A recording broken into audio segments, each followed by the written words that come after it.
Savez-vous quelle est la fortune du nouveau président sénégalais Diomaye Faye? Il se trouve que j'ai pu avoir accès à sa déclaration de patrimoine et j'y ai fait une découverte choquante. Et je pense que quand je vais vous la présenter dans quelques instants, vous allez vous aussi être choqués.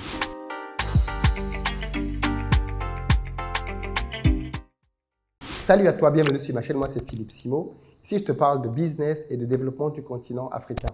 Donc si ce sont des thématiques qui t'intéressent, je t'invite à t'abonner.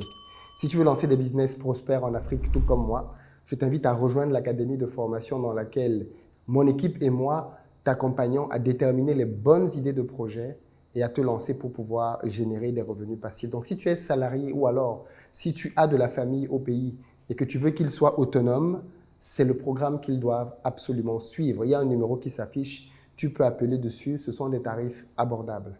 Pour ceux d'entre vous qui êtes en Côte d'Ivoire, qui arrivez prochainement à Abidjan, si vous avez besoin d'un véhicule pour vous déplacer, vous pouvez nous contacter parce que nous mettons à votre disposition pick-up SUV berline en fonction de votre budget. Si vous cherchez plutôt un logement confortable, proche de toutes les commodités, là aussi, on a ce qu'il vous faut. N'hésitez pas à nous contacter. Et puis enfin, pour ceux d'entre vous qui veulent plutôt devenir propriétaires de leur maison, sachez que nous construisons des maisons. Nous en avons plusieurs qui sont déjà disponibles à Binjarville. Vous pouvez donc venir les visiter rapidement et devenir propriétaire. Les prix de vente commencent à 41 millions de francs pour du gros œuvre et en plus, vous avez désormais la possibilité d'échelonner vos paiements sur 2 ans. Alors, j'ai annoncé en début de vidéo que j'allais vous parler du patrimoine de Diomaye Faye, le nouveau président sénégalais. Vous savez que malheureusement, dans beaucoup de nos pays, arriver à la fonction présidentielle est un moyen de s'en mettre plein les poches, de devenir très riche. Voilà pourquoi beaucoup de politiciens dans nos pays sont très discrets sur leur patrimoine personnel. Parce que sinon, comment expliquer que des politiciens parviennent à devenir riches? À quel moment faire de la politique est supposé rendre quelqu'un riche? Un politicien, c'est quelqu'un qui travaille pour le peuple, qui a un salaire qui est connu, soit en tant que député, soit en tant que maire, soit en tant que, voilà, les ministres, mais les rémunérations des politiciens sont connues dans nos pays. Il se trouve que, malheureusement, dans beaucoup de nos pays africains, les personnes les plus riches sont souvent des personnes qui sont fonctionnaires. Parce que malheureusement, ces personnes détournent les deniers publics. Il se trouve qu'Ousmane Sonko et Diomaye Faye ont été de carrière des inspecteurs d'impôts. Voilà pourquoi c'est très intéressant ce que l'on va voir dans quelques minutes. On va voir la déclaration du patrimoine d'un inspecteur d'impôts qui a 15 années de carrière. Et on est d'accord, vous et moi, qu'un mec qui a 15 ans de carrière, en tant qu'inspecteur d'impôts dans nos pays, c'est quelqu'un qui a amassé des fortunes.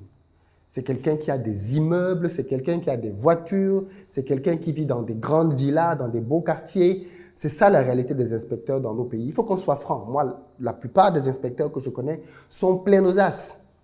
Ils ont beaucoup d'argent. Pourquoi? Il faut le dire aussi, parce que c'est l'argent de la corruption. Il se trouve que dans un pays comme le Cameroun, mon père a l'habitude de me rappeler qu'à l'époque d'Ahidjo, le premier président du Cameroun, c'était très difficile pour un fonctionnaire d'avoir un train de vie rutilant parce que tout de suite, il était soumis à des interrogatoires pour expliquer l'origine de sa fortune. On ne comprenait pas à l'époque d'Ahidjo qu'un fonctionnaire puisse construire un immeuble. Tu as pris l'argent où? Où toi, fonctionnaire, as pris assez d'argent pour pouvoir construire un immeuble? Et comme le président Laurent Gbagbo l'avait dit, si vous voulez devenir riche, entrez dans les affaires, n'entrez pas dans la politique. La politique, ça ne rend pas riche. En principe. Parce que dans nos pays, malheureusement, beaucoup de personnes entrent dans l'administration publique, entrent dans la politique parce que c'est un moyen de s'enrichir. Et bien souvent, c'est l'argent de la corruption. Ousmane Sonko et Diomaye Faye se sont fait élire en promettant qu'ils allaient combattre la corruption. Mais quelle est donc eux-mêmes leur part de probité morale? Doit-on croire que ces deux hommes peuvent réellement changer le Sénégal si eux-mêmes ce sont des gens qui sont corrompus? Moi, je suis convaincu qu'un corrompu ne peut pas chasser la corruption. Voilà pourquoi dans beaucoup de nos pays, on nous dit tous les jours qu'on va enlever la corruption, mais la corruption est toujours là. Seul quelqu'un d'intègre peut lutter contre la corruption. Vous ne pouvez pas demander à quelqu'un qui souffre d'une maladie de la combattre.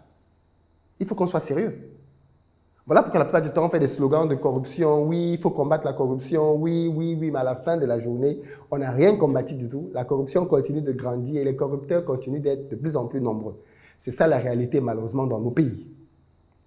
Donc, si on dit qu'on veut réellement combattre la corruption, alors les personnes qui veulent incarner ce combat doivent elles-mêmes d'abord être des personnes intègres. Voilà pourquoi j'ai cherché à connaître la fortune d'Ousmane Sonko et de Diomaye Faye. Parce que si ces deux gars sont passés par les impôts, alors forcément, ils se sont remplis les poches. Tu ne peux pas être inspecteur des impôts pendant 15 ans et tu ne voles pas. Dans les pays africains, en tout cas, en général.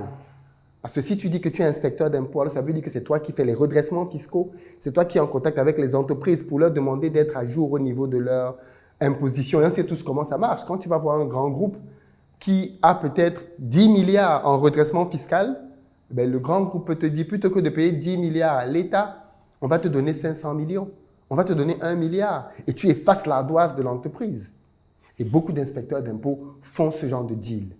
C'est valable pour les inspecteurs des impôts, c'est valable pour les inspecteurs des douanes. Ce sont des métiers dans lesquels, quand tu entres dans ces métiers, malheureusement, dans beaucoup de nos pays, tu as la voie royale pour l'enrichissement au travers de la corruption. Regardons donc à présent le patrimoine de Diomaye Faye pour voir ce que lui, il a pu accumuler en 15 ans aux impôts. Et ensuite, on va se poser la question simple. Est-ce que Diomaye Faye est l'homme de la situation au Sénégal? Peut-il réellement combattre la corruption ou alors c'est juste quelqu'un d'autre de corrompu qui nous a raconté des balivernes? On va faire du fact-checking. Déclaration de patrimoine du candidat Bassirou Diomaye Diakhar Faye. Il a reparti sa déclaration en 4 piliers. Le premier pilier, c'est le patrimoine foncier. Dans le patrimoine foncier, il va déclarer tous les biens qu'il possède en termes de terrain.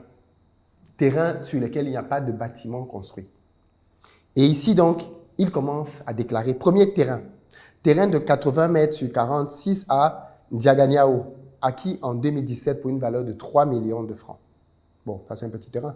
3 millions de francs, un peu moins de 5 000 euros. Deuxième terrain, c'est un terrain agricole de 4,3 hectares dans la commune de Sandiara, acquis en 2022 pour une valeur de 15 50 000 francs CFA. Donc là, il a un deuxième terrain sur lequel il veut faire de l'agriculture qui lui a coûté 15 millions. Ici, on est à peu près autour de 25 000 euros, à peu près. Ensuite, investissement clôture. Donc, sur ce terrain agricole, il a fait des investissements pour la clôture, le forage, les bassins, pompes et systèmes d'irrigation pour l'exploitation du champ hors semences et frais de personnel.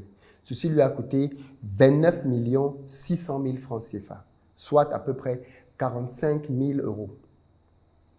Et il a un bail. Il s'agit d'un terrain de 200 mètres carrés qu'il a acquis à Thiès en 2009 d'une valeur de 700 000 francs CFA, soit à peu près 1 000 euros. Deuxième bloc, donc, le foncier bâti. Il s'agit donc des terrains sur lesquels il a construit quelque chose. Et là, on va donc voir tous les immeubles qu'il a pu acquérir en 15 ans de fonction aux impôts. Il commence par déclarer une maison bâtie sur un terrain de 200 mètres carrés à Mermoz, attribuée par le syndicat des impôts, qui est son domicile familial depuis 2021, et construit de 2017 à 2021 en partie sur fonds propres et en partie par un des prêts UBA et BICIS soldés. Donc il dit que cette maison-là, il a eu un crédit pour pouvoir l'acquérir, crédit qu'il a terminé de rembourser. Et c'est une maison qui lui a été attribuée par le syndicat des impôts. À côté, il dit que le temps ne m'a pas permis de l'évaluer par des experts pour les besoins de la présente. Donc cette maison-là, il n'a pas donné sa valeur. Il va la donner par la suite. Je précise bien évidemment que cette déclaration de patrimoine a été faite pendant la campagne, à 2 jours de l'élection. Et ma grande surprise est que c'est le seul foncier bâti que possède Diomaye Faye. Où sont ces immeubles? Est-ce qu'un inspecteur des impôts qui a fait 15 ans de carrière n'a aucun immeuble? C'est bizarre, n'est-ce pas? Deuxième pôle, les véhicules. Ah, voilà. Ford Focus 2012, acquise d'occasion en 2019 à 6 500 000 francs, soit 10 000 euros. Il a un Ford Focus d'occasion. Ensuite, il a un Ford Explorer Platinum, acquise d'occasion en 2022 à 19 millions, soit un peu moins de 30 000 euros. Et c'est tout. Il n'a que 2 véhicules, tous les 2 acquis d'occasion. C'est bizarre. Troisième pôle, les avoirs bancaires. Là, maintenant, on va voir l'argent qu'il a en banque. Et c'est là qu'on va voir tous ces milliards. Et il nous dit qu'il a un compte créditeur au 19 mars 2024 dans lequel il y a 3 276 046 francs, donc 5 000 euros.